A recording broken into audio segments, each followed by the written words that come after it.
యాక్చువల్గా మీకు కథ చెప్పాలనుకున్నా, ఆ కథ చెప్దామంటే అప్పటికే టైం అయిపోయింది, మీ ఎక్కువ సమయాన్ని తీసుకోవడం మంచిది కాదన్న ఉద్దేశంతో ఆగిన.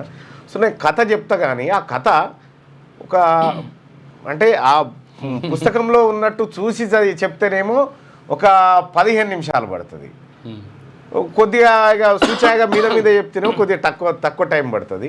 సరే, ఏదేమైనప్పటికీ కూడా ఈ కథ తెలవాల్సినటువంటి కథ. నేను చాలా చదివిన దాంట్లో పెద్దింటి అశోక్ కుమార్ గారు రాసినటువంటి విత్తనం అనేటువంటి కథ, మంచి రచయిత. ఈ కథ పెద్దింటి అశోక్ కుమార్ గారి నవలలు, ఇక ఆయన రాసేటువంటి కథలు ఒక్కొక్క కథ ఒక్కొక్క బలగం సినిమా లాంటిది.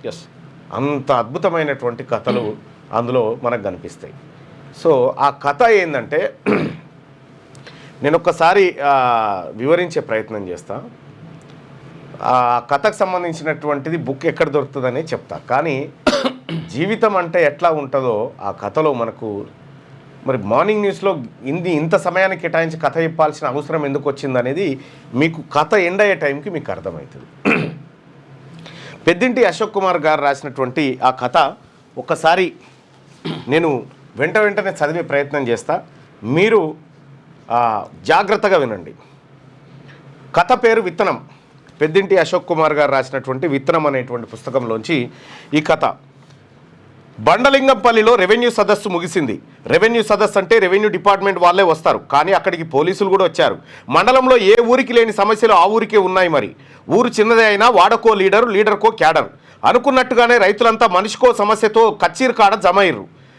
పట్టాలని, పొరంబోకులని, బినామీలని, ఆర్ఓఆర్లని, భూమి తక్కువ ఉందని, ఎక్కువైందని, పాస్బుక్లని, సమస్యలన్నీ చెప్పుకున్నారు. ఎంత రచ్చ అవుతుందో అనుకున్నారు అధికారులు, కానీ అంతా సాఫీగానే జరిగింది. 1-2 చిన్న లొల్లులు తప్ప వివాదాలన్నీ పరిష్కారమైనాయి. సిబ్బంది తేలిగ్గా ఊపిరి పీల్చుకున్నారు. అమ్మయ్య, ఏ పంచాయతీ కాలేదు. కచ్చీరు కాడ రెవెన్యూ సదస్సు అయింది. ఇక రైతులు, వాళ్ళు, భూములు పోయిన వాళ్ళు, ఎక్కువ తక్కువ వాళ్ళు అందరూ వస్తారుగా, వచ్చిర్రు. ఎంఆర్ఓ వచ్చిండు, ఆర్ఐ వచ్చిండు, అందరూ వచ్చిర్రు. ఇవన్నీ చూసుకొని ఏ పంచాయతీ గించాది అవుతుందేమో అనుకొని ముందే పోలీసు వాళ్ళని పిలిపించారు, కానీ ఏ పంచాయతీ కాకుండా సాపుగా అయిపోయింది. సిబ్బంది తేలిగ్గా ఊపిరి పీల్చుకున్నారు. ఎంఆర్ఓ ఈడు చిన్నదే కానీ మంచి మనిషి. భూమి లేని ఎందరో పేదలకు భూములు పంచిండు. ఏ ఊరికి వెళ్ళినా చేతులెత్తి మొక్కుతారు ఎంఆర్ఓని. చిన్న వివాదం కూడా రావద్దని 1-2 సార్లు సమస్యలు విని ఆర్ఐకి ఆన్లైన్కు సంబంధించిన గైడ్లైన్స్ ఇచ్చి కారు వద్దకు వచ్చిండు ఎంఆర్ఓ. అప్పటికి పొద్దుగూకుతున్నది. కారు కదులుతుండగా ఎక్కడి నుంచో పరిగెత్తుకుంటూ వచ్చిండు బొందయ్య. అటు ఇటు 60 ఏళ్ళు ఉంటాయి. వంగిన నడుము, సిరిగిన అంగి, మాసిన ధోతి, తెల్లటి గడ్డం. మనిషి కొద్దిగా మోటుగానే ఉంటాడు. వస్తేనే కారుకు అడ్డం తిరిగి అయ్యా నా భూమి అన్నాడు.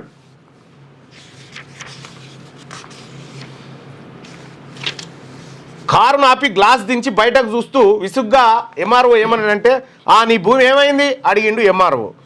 ఇప్పల్ల కాలువ కింద 2 ఎకరాల కుష్కి గుడ్డం, అది నాదే. 40 ఏళ్ళ కిందనే రాసిచ్చిండు. పట్టలేదని మొన్న గుంజుకున్నారు. ఎట్లన్నా చేసి నా భూమి నాకు ఇప్పియాలి సారు, ఇప్పుడు అది పంట భూమి, బంగారం పండుతుంది అన్నాడు బతిలాడినట్టు ఎంఆర్ఓను బొందయ్య. ఎంఆర్ఓ ఓపిక్గా వివరాలన్నీ అడిగిండు. బొందయ్య చెప్పిండు. అన్నీ విన్న ఎంఆర్ఓకు నవ్వొచ్చింది. రిజిస్ట్రేషన్ కాలేదు, సాగు చేయలేదు, సాక్ష్యాలు లేవు, అసలు అనుభవదారుని కూడా కాదు, కానీ నీ పేరు మీద రాయాలి. ఇంతకు ఎవరిదయ్యా ఆ భూమి, నీకు ఎట్లొచ్చిందని అడిగిండు ఎంఆర్ఓ ఆ బొందయ్యను. మా ఊరే భూపాలరావు దొరది, నా పేరు మీద రాసిండు అన్నాడు. ఒక్కసారి ఉలిక్కి పడ్డాడు ఎంఆర్ఓ. అది కొంత లావన పట్టా, కొంత శిఖం భూమి, దాని జోలికే పోవద్దు అనుకొని రిజిస్ట్రేషన్ లేకుంటే పట్టా ఇయ్యరాదని చెప్పేసిండు ఎంఆర్ఓ. అదేం సార్, పేదోళ్ళకు ఏ కాగితం లేకున్నా మీరు నిలబడి చేపిస్తారట, నాకు దొర రాసిచ్చిన కాగితం ఉంది అంటూ ప్లాస్టిక్ కవర్ మడతల్లో దాచిన ఒక పాత కాగితాన్ని తీసి చూపించిండు. అది 4 ముక్కలైంది. రాతంతా అల్లుకపోయింది. అతని తృప్తి కోసం అన్నట్టు అటు ఇటు తిరిగేసి చూసి ఇస్తూ, ఇది ఉత్త కాగితమే, చేతిరాత నడవదని చెప్పి ఎంఆర్ఓ చెప్పిండు. నీరసంగా చూసిండు బొందయ్య. ఎంతో ఆశతో వచ్చినట్టున్నాడు. కళ్ళల్లో నీళ్లు తిరిగాయి. ఎంఆర్ఓ కూడా బాధగా చూసిండు. కారు ముందు గదిలింది. ఏదో గుర్తొచ్చినట్టు వెంట పరిగెత్తిండు మళ్ళా. ఎవరు బొందయ్య. సార్ మీరు సిరిసిల్లకే కదా, నేను గీ వెంకటాపురం దాకొత్తా, ఇప్పుడు బస్సు లేదన్నాడు బొందయ్య. ఎంఆర్ఓ కార్లో నేను వస్తా సార్, మీ కార్లా గీ వెంకటాపురం దాకొస్తా అన్నాడు. నిజానికి అతనికి అక్కడ పనేం లేదు. పక్కన కూర్చొని తన ఎత్తును చెప్పుకొని కాళ్ళు మొక్కైనా పట్టా రాయించుకుందాం అనేది బొందయ్య ఉపాయం. కారు ఆగింది. అయ్యో, నేను ఇట్లా తుర్కపల్లి మీదకి వెళ్ళి పోతా, అటు పోను, గ్లాస్ దించి ఓపికగా చెప్పిండు ఎంఆర్ఓ. నేను అటు దిక్కు పోతలేనయా బొందయ్య, నేను ఇటు తుర్కపల్లి దిక్కు పోతున్నా అని చెప్పిండు. చెప్తే అప్పుడు ఏం చేయాలో అర్థం కాలేదు బొందయ్యకు. ఏడుపు వచ్చింది. అరే తాసిలి బొందిగా ఆనాడు అట్లా చేయకుంటే 2 ఎకరాల భూమి నీకే ఉండు కదరా, ఇప్పుడు అక్కడ బంగారం మండబట్టే ఎటు కాకుండా అయితివిత్తు నీ బతుకు జడ అని గట్టిగా ఉంచిండు బొందయ్య. వాన్నే తిట్టుకుంటావు బొందయ్య ఆయన. అరే ఆయన అట్లా చేయకపోతే ఆ 2 ఎకరాల భూమి ఇవ్వాలి నీకు ఉండు కదరా అని చెప్పి అత్తు నీ బతుకు పాడగానని బొందయ్య ఆయననే ఉంచుకుంటే ఏమనుకున్నాడో ఎంఆర్ఓ ఒక్కసారిగా కోపానికి వచ్చిండు. ఏం మాట్లాడుతున్నావు, నీకు కాగితం లేకపోతే నేనేం చేస్తా, నన్నెందుకు తిడుతున్నావు, అసలు తలకాయ ఉందా నీకు, యూజ్లెస్ ఫెలో అన్నాడు ఎంఆర్ఓ గదిరిస్తూ. ఉలిక్కి పడ్డాడు బొందయ్య. అతడు ఎందుకు అంత కోపానికి వచ్చిండో తెలియదు.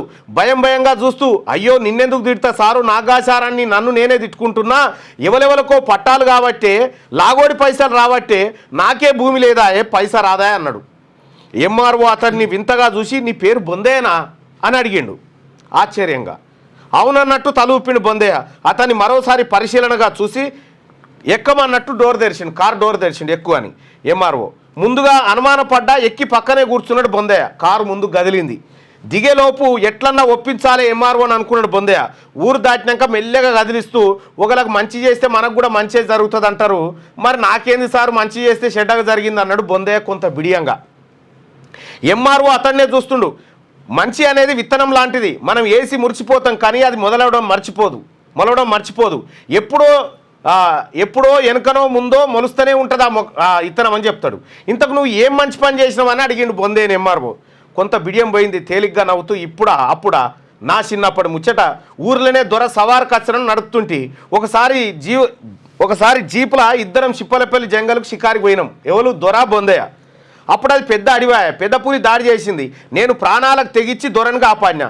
అప్పటికప్పుడే రాసిచ్చిండు ఈ కాగితం చెప్పిండు జేబులున్న కవర్ను చూపించుకుంటా బొందయ్య. ఏం కాగితం రాసిచ్చిండు? భూమి.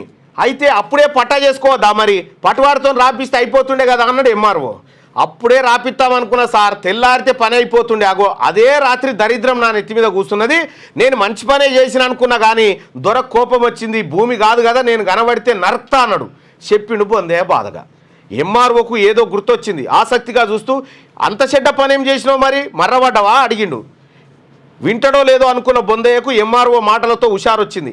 చెప్పినగా సారు శనేశ్వరన్ నెత్తి మీద కూర్చుందని. అప్పుడు జర అన్నల భయం ఉండే. దొర సిరిసిల్లకు మారిండు, కారు కొన్నాడు. నేను కారు డ్రైవర్ను అయినా గీత దాటనంత దాకనే కదా దొర ప్రేమ.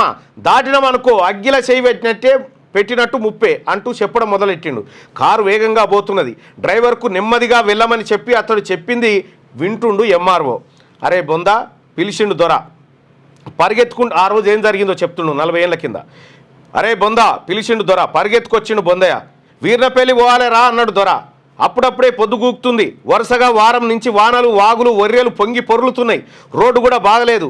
ఈ రాత్రిపూట వీర్నపల్లి పోవడంటే చాలా కష్టమైనా ఎందుకని అడగలేదు. సరే అన్నాడు బొందయ్య.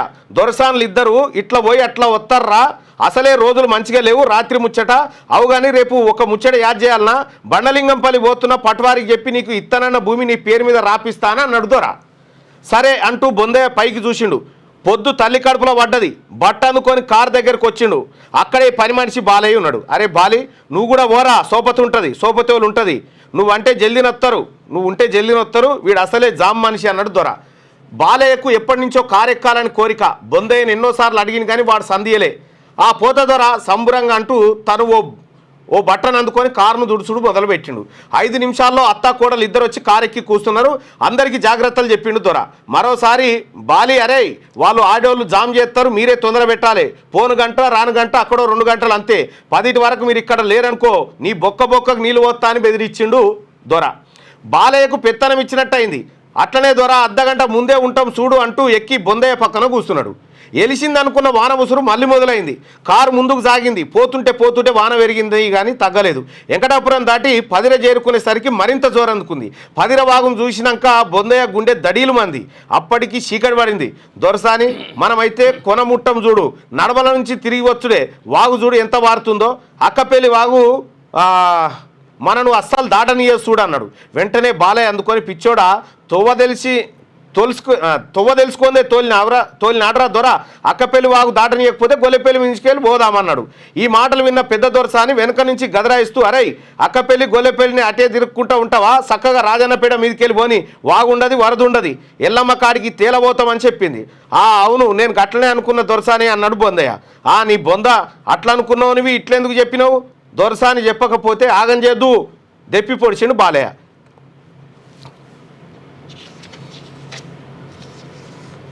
నేనెన్నెన్నిసార్లు పోలేదు కాక చిన్న దొరసాన్ని తీసుకొని ఇంకా అడుగు అన్నాడు బొందయ్య. ఎక్కిరిస్తున్నట్టు నవ్వి అరే నువ్వు చిన్న దొరసాన్ని పెళ్లి నుంచి వస్తున్నావు, నేను పుట్టుక నుంచే వస్తున్నారా తెలుసునారా, ఈ తొవ్వల ఒంటెద్దు కచ్చరం కొట్టింది నేనే, దొర ఎవరని నమ్మకపోతుండే, బాలుగాడే పోవాలని నన్నే తోలుతుండే, అప్పుడు లింగంపల్లినే ఉంటివి కదా దొరసాని వెనక్కి తిరిగి అన్నాడు బాలయ్య.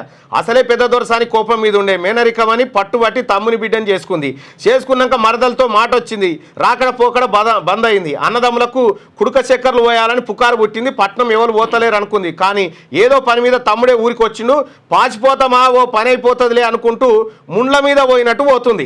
అరే పిచ్చి పిచ్చిగుందారా, బాతకాన్లు కొడతారా, బండి నడుపుతారా విసుక్కుంది దొరసాని.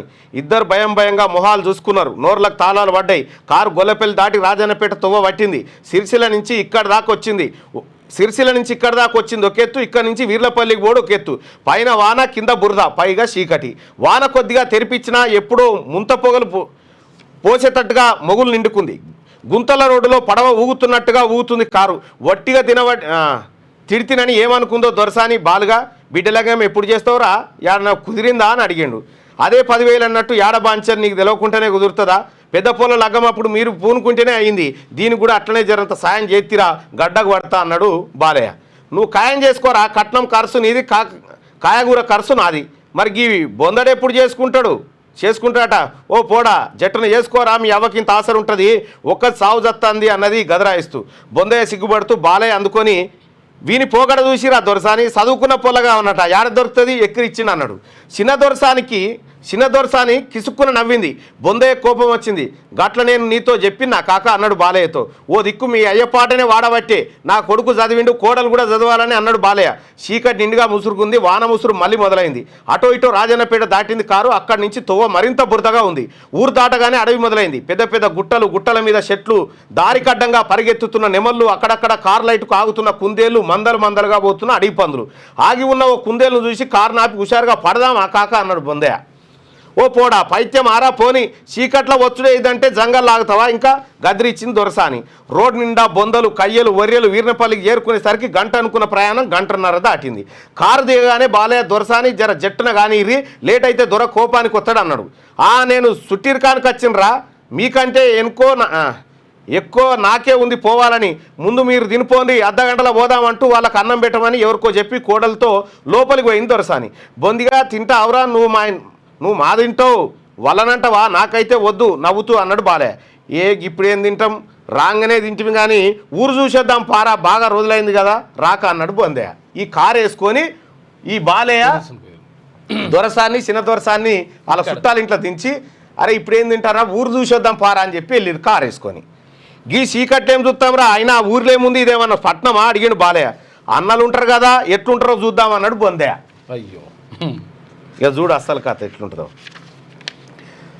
నువ్వు వచ్చినావని ఎదురుంగొస్తారా, వాళ్ళు మన లెక్క మనుషులే, ఏ గుట్టలలో చెట్లలో ఉంటారు, అయినా మన దొరలు మంచోళ్ళు రా, వీళ్ళను అన్నలు ఏమన్నారు అన్నాడు. నువ్వు వత్తవా రావా అది చెప్పు, జట్టున తిరిగొద్దాం కారు ఎక్కుతూ అన్నాడు.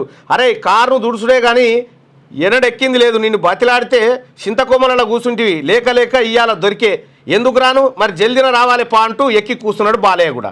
ముసురుగా ఉంది, చల్లగాలి జీవమంటుంది, వీధి లైట్లు వెలుగుతున్నాయి. అప్పుడప్పుడు గొంగడి కప్పుకొనో చెత్తిరి పట్టుకొనో ఒకరిద్దరు తప్ప జనం సంచారం లేదు. గతుకుల మట్టి రోడ్డు, ఒక్కచోట పయ్యలు మునిగేంత బురద, సెకండ్ గేర్లో తప్ప కారు నడవడం లేదు. మూల మలుపుల దగ్గర ఇరుగ్గా ఉండి తిరగడం కష్టంగా ఉంది. వచ్చిండు కానీ ఎందుకు వచ్చినారా అనుకున్నాడు బొందయ్య. బాలయ్య మాత్రం సంతోషంగా చుట్టూ చూస్తున్నాడు. అటో ఇటో కారు ఊరు దాటింది. ఇంతేరా ఊరు, వెనకకు దింపుకో, వచ్చిన తోవనే పోదామని చెప్పిండు బాలయ్య. ఈ సందలకెళ్ళి పోతుంది కదా అడిగిండు బొందయ్య ఎదురు సంధిని చూపిస్తూ. పోతుంది కానీ అటన్ని మాదిగిన్లు ఉన్నాయి, అయితేంది ఊరు కాదా పోదామంటూ అటువైపు కారును మలిపిను బొందయ్య. అక్కడ వీధి లైట్లు కూడా లేవు, అంతా చీకటిగా ఉంది. కారు చప్పుడు విని బయటకు వచ్చి వింతగా చూస్తున్నారు జనం. 4 ఇండ్లు దాటాక ఒక ఇంటి ముందు 4-5 మనుషులు నిలబడి ఉన్నారు. అగో కాక అన్నలే అంటవా ఆసక్తిగా అడిగిన బొందయ్య. బాలే కొద్దిగా భయమైంది. కంగారుగా పక్కకు చూసి గొంతు తగ్గించి అన్నలు లేరు తమ్ముళ్ళు లేరు నడువురా దొరసాని కోపానికి వస్తుంది అన్నాడు. నీ కథ ఇప్పుడే పని అయిపోతుందా? గట్టనే అంటారు కానీ 1-2 గంటలు అయితే చూడు రాక వచ్చిండ్రని ఇడవకుండా ముచ్చట పెడతారంటూ కారును స్లో చేసి బయటకు చూసిండు బొందయ్య. ఆడ 4 జమై చూస్తున్నారు. ఈయన కారు పోతుంటే మాది ఇళ్ళకి పోతుంటే కారును చూస్తే ఎందుకు జమైరు వీళ్ళు అన్నలా అని అనుమానపడతారు. ఒక్కసారిగా పెద్ద ఏడుపులు వినిపించినాయి ఆ గుంపులకేని. ఏడబోదునే బిడ్డ, నేనేం చేద్దునే బిడ్డ, ఎంత పని ఆయనే బిడ్డ అని ఎవరో ఆడి మనిషి ఇంకెవరో మూలుగుతూ అరుస్తున్నారు. బయట నిలబడ్డవారు వానకు నిలువున తడిసి ఆగమున్నారు. ఏంది కాక ఏమైంది ఎవరో ఏడుస్తున్నారు. కారును ఆపి అడిగిండు బొందయ్య. నాకేం తెలుసురా నువ్వు నడువు పోదాం గదమాయించుడు బాలే. బొందయ్య కోపం వచ్చింది. ఆగు పోతా అంటావు మా పొదువుతి అక్కడ ఎవరో సావుకేక పెడితే నువ్వు పోతా అంటావు అంటూ కారు దిగిండు. బాలయ్య మాత్రం గొనుక్కుంటూ అందులోనే కూర్చున్నాడు. పక్కనే ఆగిన కారు దిగిన బొందయ్యను భయంగా చూస్తూ మాటలు ఆపేశారు, నిలబడ్డారు. చీకట్లో వారి ముఖాలు కనిపించడం లేదు, కానీ భయపడుతున్నట్టు మాత్రం తెలిసిపోతున్నది. అరుపులు ఏడుపులు మాత్రం ఇంట్లోంచి అలాగే వినిపిస్తున్నాయి. వారి భయాన్ని గమనించి ముందుకు నడిచి సూరు కింద నిలబడుతూ సావిత్రవ దొరసానితో వచ్చినాం, మాది సిరిసిల్లనే, ఏమైంది ఏడుస్తున్నారు అడిగిండు బాలయ్య. అప్పుడే ఎవరో స్త్రీ బయటకు వచ్చింది. అక్కడ నిలబడ్డవారు ఆమె చుట్టూ చేరారు. ఇక నాతోని కాదు, పిండం ఎదురు తిరిగింది, దవాఖానలకు పోతేనే బతుకుతుంది, ఇన్ని చేసినా కానీ ఇంత కష్టపు కానుపు ఎవలకు చూడలేదు అన్నది. ఈ రాత్రిపూట వానల ఎటు పోవస్తుంది, దవాఖాన అంటే ఎల్లారెడ్డిపేట పోవాలి, అక్కడన్నా బండి కట్టుకొని పోవాలంటే తెల్లారుతుంది ఎవరో అన్నారు. ఇక ఇంకెవరో దేవుందయ్యా బండి దేన్రి అంటున్నారు. అప్పుడే వాన ఎక్కువైంది. లోపలికి వెళ్ళి చూసిండు బొందయ్య. ఎక్కడో గుడ్డి దీపం వెలుగుతున్నది. నొప్పులు పడుతున్న యువతి అరుస్తూ కొట్టుకుంటున్నది. చుట్టూ ఉన్న ఆడవాళ్ళు ఏడుస్తున్నారు. తల్లి మాత్రం ఓ బిడ్డే అని బొచ్చెంతా జరుచుకుంటున్నది. బొందయ్య కళ్ళ నీళ్లు తిరిగినాయి. మనసు వికలమైపోయింది. బయట ఎవరో ఎడ్లను తెస్తున్నారు. అదే వానలో ఎవరో బండిని చదురుతున్నారు. ఎవరో కొయ్యల చుట్టూ దోతిని సుడుతున్నారు. అరుపులు వినలేక బయటకు వచ్చిండు బొందయ్య. ఈ వానల చీకట్ల బండి మీద ఎట్లా పోతారు, పోయేదాకా ఆమె బతుకుతుందా అని అడిగిండు. ఎవరు సమాధానం చెప్పలేరు, అసలు విన్నట్టు కూడా లేరు. ఎవరి పని మీద వారున్నారు. ఏం చేయాలో తోచలేక బొందయ్యకు వెంటనే లోపలికి వెళ్ళి ఆమెను కారు ఎక్కించిండు. నేను తీసుకపోతే అన్నాడు. అందరు భయంగా చూశారు. మరోసారి అదే మాట గట్టిగా చెప్పి కారు వద్దకు పరిగెత్తుకొచ్చిండు. అరే ఇంతసేపు ఏం చేసినావు రా, నడువురా పోదాం అన్నాడు బాలయ్య కోపంగా బయటకు చూస్తూ. కాకా ఎవరో ఆడి మనిషి ఆపది పడుతుంది, నేను జట్టున ఎల్లారెడ్డిపేట దవాఖానలో దించొత్తా, ఏమంతసేపు అర్ధగంట నువ్వు నాతోనే రా, పక్కగా వచ్చి అన్నాడు బొందయ్య. పిచ్చోని చూసిండు బాలయ్య. అవులగాని వారా, దొర సంగతి నీకు తెలియదు, సంపనే చంపుతాడు, నోరు మూసుకొని నడువు, వాళ్ళు ఎవరనుకున్నావు అని బెదిరించిండు. బొందయ్య బతిమాలుతున్నట్టుగా గదవ పట్టుకొని ఎవరైతేంది కాక మనసులే కదా, ఆపద ఎవరికైనా ఒకటే కదా, దవాఖానకు పోకుంటే 2 ప్రాణాలు పోతాయి అన్నాడు. పోతే పోని ఎవని పిండం ఎవని గండం రా, నీకు బతకబుద్ధి అవుతుందా లేదా నడువు అని చెప్పి బాలయ్య బెదిరించిండు బొందయ్యని. అప్పటికి పూర్తిగా నానిండు బొందయ్య. నెత్తిలోంచి నీళ్ళ దారాలు కట్టినాయి. కాకా మనమే అయితే ఇంటి ముందు ఆగిన కారును చూసి జర ఒత్తరా అని అడుగుదాము. పాపం ఇంత ఆపదలు కూడా వాళ్ళ పని వాళ్ళు చేసుకుంటున్నారు కానీ అడుగుతున్నారా? అమాయకులు వాళ్ళ తరఫున మనమే ఆలోచించాలి అని నచ్చ చెప్తున్నట్టుగా మళ్ళీ గదవ పట్టుకున్నాడు బాలయ్యది. అతని చేతిని విసిరు కొడుతూ ఒరే దొరసానికి లేట్ అయిందిరా పిచ్చోడా, దొర చెప్పింది ఇన్నోవు కదా అన్నాడు. వినిపించుకోలేదు బొందయ్యగా. అరగంట లేట్ అయితే ఏమవుతుంది కాక, ప్రాణాలే పోవు కదా, ఇక్కడ ప్రాణాలే పోతున్నాయి, మన అక్కనో చెల్లెనో అయితే ఇట్లే ఊకుందుమా అంటూ వెనక డోర్ తెరిచిండు. అతని నిర్ణయం ఏమిటో తెలిసిపోయింది బాలయ్యకు. అరుస్తున్నట్టుగా నీకు మర్యాదగా చెప్తే ఇన్నరాదురా, తంతేనే చక్కగా అయితే బాడుక ఒత్తవా లేదురా అంటూ కారు దిగి చెయ్యెత్తిండు. బొందయ్యకు సహనం నశించింది. బతిమాలితే వినడం తెలిసిపోయింది. ఎత్తిన చేతిని అలాగే అందుకొని వడిదిప్తూ ఒరే బాలిగా ఎంతసేపు దొరసానని తప్ప మనిషిలా ఆలోచించవారా, ఓ గంటలో వస్తాను కదా, జరంత లేట్ అయితే ఎవరికేం నొత్తదిరా, అక్కడ పానాలు పోయినా లెక్కలేదారా, నాతోని వత్తవా పీక్తవా అన్నాడు అరుస్తున్నట్టుగా. ఆ అరుపునకు ఒక్కసారి గజ్జుమన్నాడు బాలయ్య. కన్నీర చేసి చూస్తూ దొరసాన్ని గంత మాట అంటావురా, ఎంత కావరంరా నీకు, ఆగు నీ సంగతి చెప్తా, నువ్వు ఎట్లా పోగుపోతావో చూస్తా అనుకుంటా వానలోనే నడుచుకుంటూ వెళ్ళిపోయింది బాలయ్య దొరసానికి. 2 మగ మనుషులు ఆడి మనిషిని ఎత్తుకొని కారులో కూర్చున్నబెట్టి ఆమెతో పాటు తల్లి కూడా ఎక్కి కూర్చుంది. నొప్పులు ఎక్కువైతున్నట్టున్నాయి, ఇంకా ఎక్కువ అరుస్తున్నది. కారును చూడగానే తల్లికి ధైర్యం వచ్చినట్టుంది. ఏడుపు నాపి కూతురుకు ధైర్యం చెప్తుంది. ఎక్కుదుమా వద్దా అని బిడియపడుతున్నట్టున్నారు మిగతా వారు. వానలో తడుస్తూ బయటనే నిలబడ్డారు. వారిని ఎక్కువని కారును ముందుకు నడిపిండు బొందయ్య. ఊరు దాటిదాకా బాలయ్య ఎవరినైనా తెచ్చి అడ్డుకుంటాడేమో అని భయం ఉంది. ఊరి దాటినాక కారు వేగాన్ని అందుకుంది. ఆమె అరుపులతో పాటు వర్షం కూడా ఎక్కువైంది. గతుకుల దగ్గర ఎంత జాగ్రత్తగా నడిపిన కారు ఎగిరెగిరి పడుతుంది. అరుపులు వింటుంటే కారులోనే చనిపోతుందన్న భయం పట్టుకుంది బొందయ్యకు. వచ్చినప్పుడు అంత సులువుగా లేదు ప్రయాణం. ఎల్లారెడ్డిపేట చేరుకునేసరికి అరగంట అన్నది గంట పట్టింది. కానీ హాస్పిటల్లో డాక్టర్ లేడు. అందరికీ గుండెలో రాయబడ్డట్టయింది. బొందయ్యకు ప్రాణం జల్లుమంది. ఇక్కడ దించి వెంటనే వెళ్దామనుకున్నాడు. అప్పటికే రక్తంతో సీటంతా దడిసింది. అరిచి అరిచి ఆమె నీరసించింది. ఆలోచించేంత సమయం కూడా లేదు. ఏదైతే అదైందని సిరిసిల్లకు తీసుకుపోయింది. ఆడికెళ్ళి దారిలో విరిగిపడ్డ చెట్లు, తెగిపోయిన రోడ్లు దాటుకొని సివిల్ హాస్పిటల్ చేరుకొని సరికి మళ్ళొక్క గంట పట్టింది. డాక్టర్లు అందుబాటులోనే ఉన్నారు. వెంటనే లోపలికి తీసుకెళ్లారు. అందరు లోపలికి వెళ్ళారు. బొందయ్య మాత్రం భయంగా అలసటగా అక్కడనే కూర్చున్నాడు. దొరసాని ఎవరు గుర్తుకు రావడం లేదు కనుక కాక తల్లడిల్లినా ఆమె బిడ్డ కోసం గుండెలు బాదుకున్న తల్లి వీరే కనిపిస్తున్నారు. ఏమైతుందా అని ఆందోళనగా ఎదురు చూస్తున్నప్పుడు పావు గంటలో సంటి పిల్ల ఏడుపు వినిపించింది. అరిచి అరిచి ఆగిపోయిన ఆమె అరుపులతో ఆకాశం కూడా శాంతించింది. డెలివరీ అయింది. అడ్డం తిరిగి మగపిల్లగాడు ఎవరో మురిపెంగా అంటున్నారు. ఆ మాట వినంగానే బొందయ్యకు అలసటంతా పోయింది. ఆనందంగా లేచి నిలబడ్డాడు. అప్పుడు గుర్తొచ్చిండ్రు దొరసాని బాలయ్య వచ్చిన పని. అప్పుడు గుర్తొచ్చిరుగా. అప్పటిదాకా ఆయనకి ఏం గుర్తులేదు దొరసాని. ముందుకు నడవబోతూ పిలుపు వినిపించి ఆగి వెనక్కి తిరిగి చూసిండు బొందయ్య. ఇక డెలివరీ అయిపోయింది, వెళ్ళిపోతాను పోతుంటే ఆమె తల్లి సంటి గుడ్డును ఎత్తుకొని పరిగెత్తుకుంటూ వచ్చింది. బొందయ్య కాళ్ళ మీద వేసి కళ్ళ నీళ్లు తీసుకుంది. దేవుని లెక్క వచ్చినావు బిడ్డ అన్నది. పిల్లవాడిని దీవిస్తున్నట్టు చిన్నగా దాకి ముందుకు నడిచిండు బొందయ్య. వెళ్తుంటే కొడుకా నీ పేరేంది అడిగింది తల్లి. బొందయ్య అని చెప్పిండు. సచ్చెటోని బతికిన్నట. ఈయన పేరు బొందయ్య కదా, నీ పేరేంది బిడ్డ అని ఆ తల్లి అడిగితే బొందయ్య సచ్చెటోని బతికిన్నట, అందుకే ఆ పేరు పెట్టుకున్నారు అంటూ కారు వద్దకు వచ్చాడు. చెప్పడం ఆపి ఊపిరి పీల్చుకున్నాడు బొందయ్య. ఏది కార్లా ఎంఆర్ఓకు గట్లా జరిగిందా అని. అయితే బొందయ్య అతని ముఖంలో ఏదో బరువు దిగిన భావన. కారు వెంకటాపురం లాగింది. ఎంఆర్ఓ కారు దిగిండు. అతనితో పాటే బొందయ్య కూడా దిగిండు. తర్వాత ఏం జరిగింది, ఆ తల్లి పిల్లలు ఎవరైనా కలిశారా ఆసక్తిగా అడిగింది ఎంఆర్ఓ. కారును మొత్తం గడుక్కున్న అదే రాత్రి వీరినపల్లికి పోయినా ఇంటికి తాళం ఉంది, ఎవరు లేరు. తిరిగి సిరిసిల్లకు దొర ఇంటికి వచ్చిన అప్పటికి బలబల తెల్లారుతున్నది. కాళ్ళు చేతులు వణుకుతున్నాయి. తప్పైందని దొర కాళ్ళు మొక్కుదామనుకున్నా. బాలయ్య ఎంత ఎక్కిచ్చి చెప్పిండో కానీ వంట చేసే లచ్చక్క వాకిట్లనే కలిసి దొరసాన్ని గంతమాట అంట. అవరా ఉండకొడక, దొర నీకోసమే చూస్తాడు, జరాగు నీ లగ్గమవుతుంది అన్నది. నాకు ధైర్యం ఆసలేదు. కారు అక్కడే పెట్టి బీవండి బస్సు ఎక్కిన. 2 ఏళ్ల దాకా ఇంటి ముఖం చూడలేదు. ఆ తర్వాత నేను ఎప్పుడు వీరినపల్లి పోలేదు. తల్లి పిల్లలు ఎవరు నాకు గలవలేదని చెప్పిండు. ఎంఆర్ఓ చిన్నగా నవ్వి అతని ముఖం నిండా పరవశం.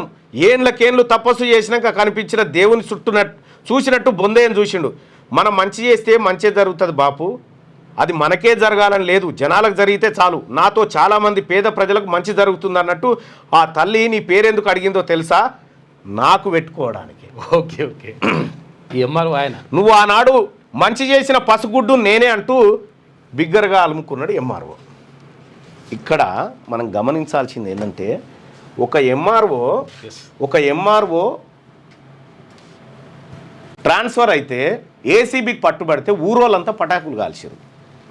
ఈ బొందయ్య ఆ రోజు దొరని ఎదిరించి దొర మాట లెక్క చేయకుండా మన మాదిగోళ్ళ ఇళ్లలో కడుపులో బిడ్డ అడ్డం తిరిగిన బిడ్డను దవాఖాన తీసుకుపోయి డెలివరీ చేసుకొచ్చినంటే ఆ డెలివరీలో పుట్టిన బిడ్డే ఈ ఎంఆర్ఓ, ఈ బొందయ్య కారు డ్రైవర్.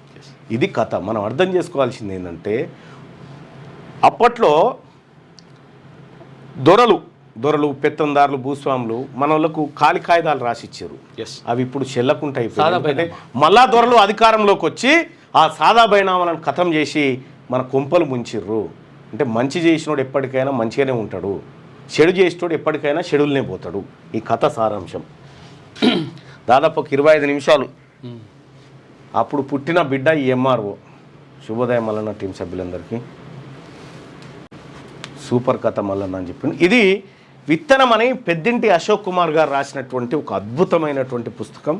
ఇందులో ప్రతి కథ ఒక బలగం సినిమానే. చాలా కథలు చాలా అద్భుతమైన చాలా బాగా రాశారు. కరీంనగర్ జిల్లా.